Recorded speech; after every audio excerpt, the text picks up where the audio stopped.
Invasive and unnecessary, the words of a relative of Jean-Charles de Menezes mistakenly shot after the 7/7 terror attack, describing the Met Police's spying on the family's campaign for justice. I feel invaded on my privacy. We just want to search for justice. Also on the programme. Guys, there's someone passed out over there. Music artist Somber speaks out about what he calls the most poorly managed venue he's ever performed at, Brixton Academy. Plus, the signs in Brent threatening 5-year prison sentences for feeding the birds, which today have been removed. What was the point of enduring all of this madness if we're just going to return home empty-handed? And we speak to those involved with the hit BBC show Borders ahead of the final series this weekend. How Welcome to Heathrow signs turned from a nightmare to a story of hope. And we speak to a council worker who had 2 jobs at 2 councils without permission. He says polygamous working is okay.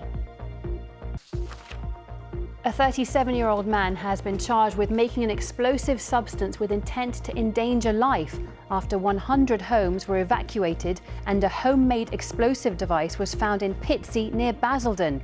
Essex police raided the property on Tuesday, saying they found several items of interest inside. King's College Hospital in South London has been told it still needs to improve after an inspection by the health watchdog. The hospital has retained an overall requires improvement rating after inspectors found staff didn't consistently manage clinical risks promptly. The trust said it's already taken action to address some areas of concern. And plans to transform the Crystal Palace National Sports Centre have been submitted to Bromley Council. The 15-hectare site is set for a revamp of its athletic stadium, indoor arena and swimming and diving facilities. Mayor Sir Sadiq Khan has pledged millions of pounds to upgrade it. And there are more stories and the latest updates on your local BBC News website and on the BBC News app. A runner from Luton with multiple sclerosis has broken the record for the fastest half marathon run by a person with the condition. Chris White did it in just over an hour and 30 minutes. Colchester Zoo have said that their last remaining lion has died. 18-year-old Bailey was described as having a big character with a big personality.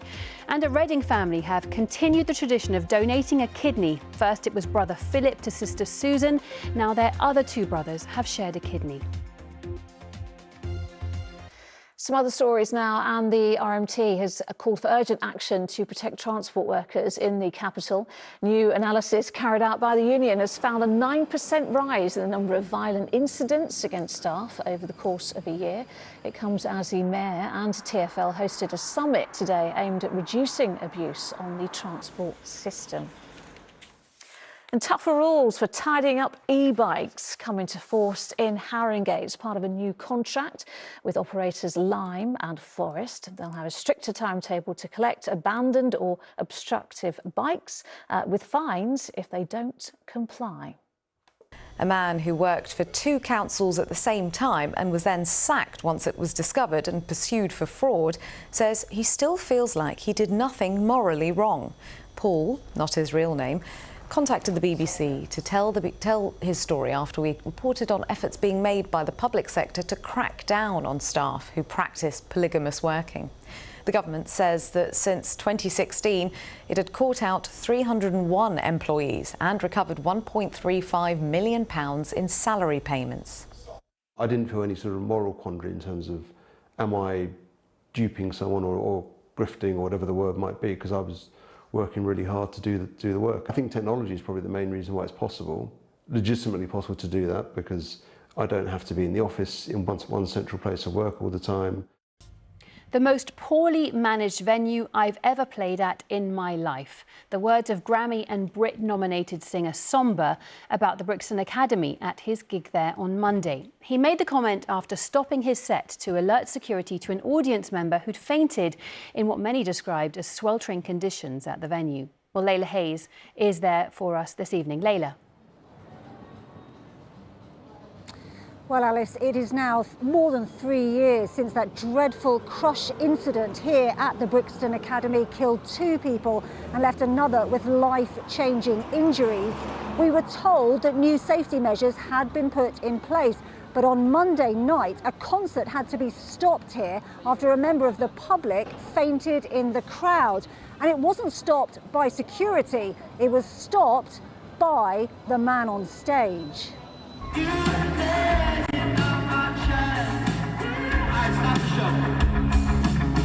Guys, there's someone passed out over there.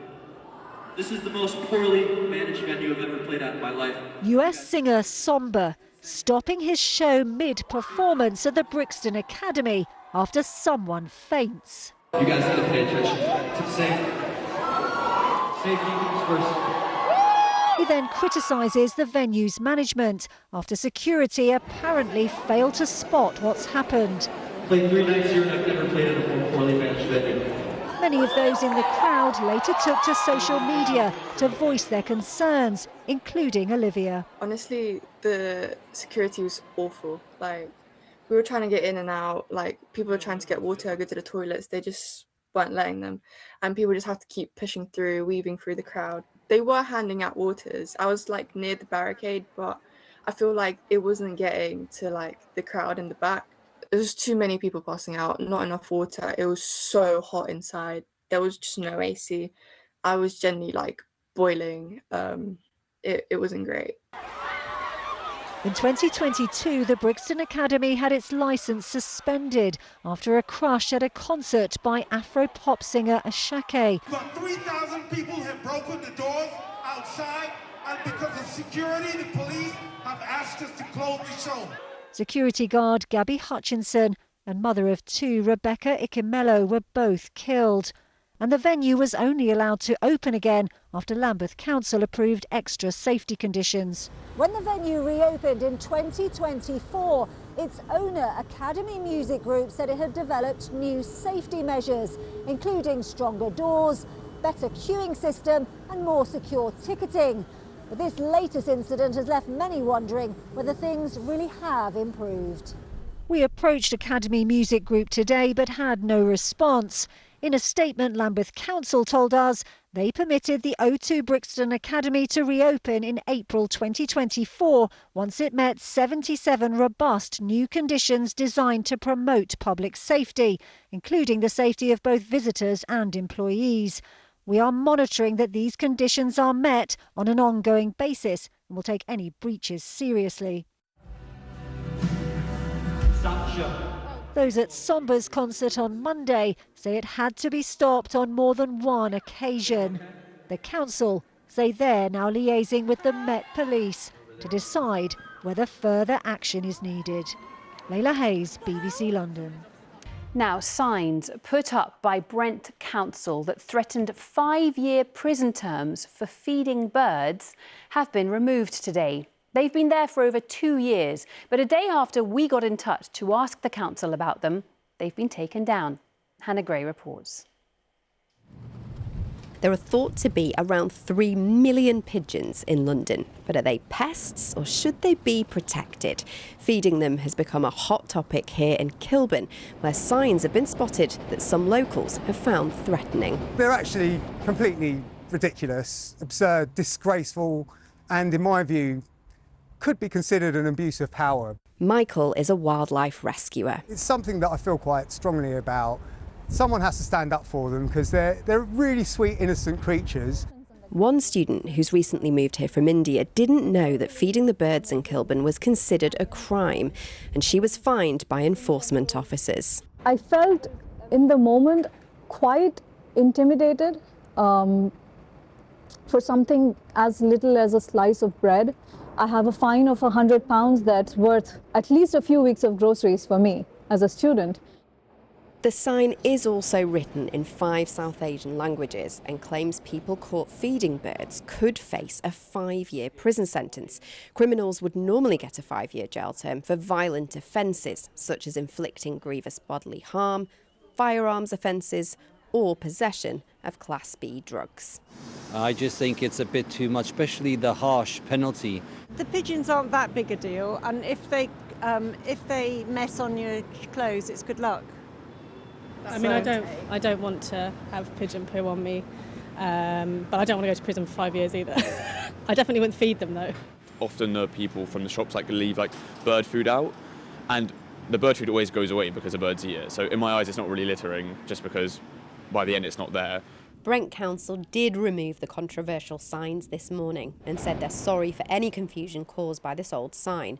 While Brent takes a tough approach to environmental offences, the wording does not reflect how we would communicate with residents today. Elliot works in rewilding urban spaces and he thinks pigeons are precious. I personally think we want to live in a London that embraces nature and is full of wildlife and encourages people to responsibly feed birds. But one thing I don't think we should do is feed pigeons bread, because bread is actually quite a poor, nutritious food. It actually causes health problems, so we should responsibly encourage residents to go out there and look after wildlife responsibly. So if you are pro-pigeon, then seeds and grains are the recommended diet. But Brent Council considers feeding the birds as littering, saying they want to keep neighbourhoods clean. Hannah Gray, BBC London.